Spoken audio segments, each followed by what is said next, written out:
Wahyu 7 ayat 1. Kemudian daripada itu aku melihat 4 malaikat berdiri pada keempat penjuru bumi, dan mereka menahan keempat angin bumi, supaya jangan ada angin bertiup di darat atau di laut atau di pohon.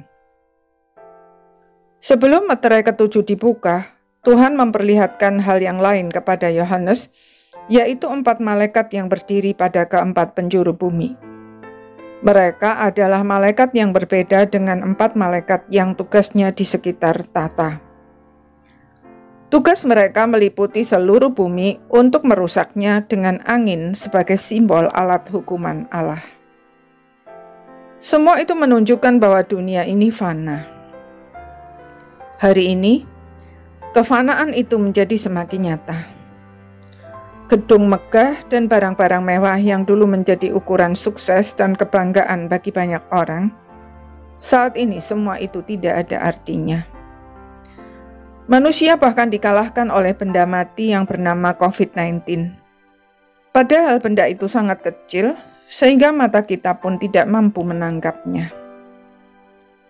Benda tersebut bahkan hanya bisa hidup jika menempel sebagai parasit di tubuh kita.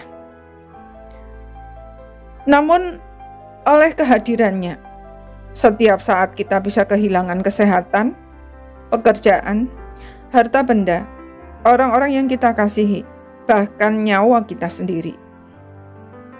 Maka, orang yang menjadikan dunia ini sebagai fokus akan menjadi bagaikan daun kering yang terombang-ambing tanpa tujuan.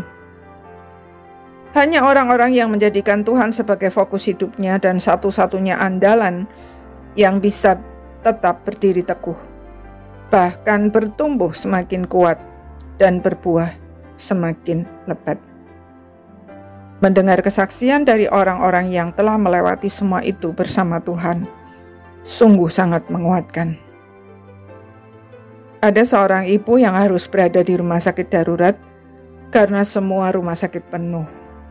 Fasilitas sangat minimal, hanya oksigen, infus, obat, dan makan. Itu pun seringkali terlambat diberikan karena jumlah tenaga yang melayani tidak sebanding dengan banyaknya orang yang sakit. Selain itu, setiap hari dia harus melihat orang-orang di sekelilingnya dipanggil Tuhan.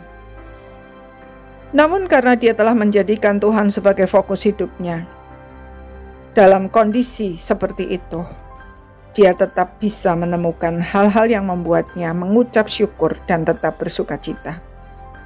Dia bahkan bisa menghibur dan menguatkan orang-orang yang terbaring lemah dan berduka cita di sekelilingnya.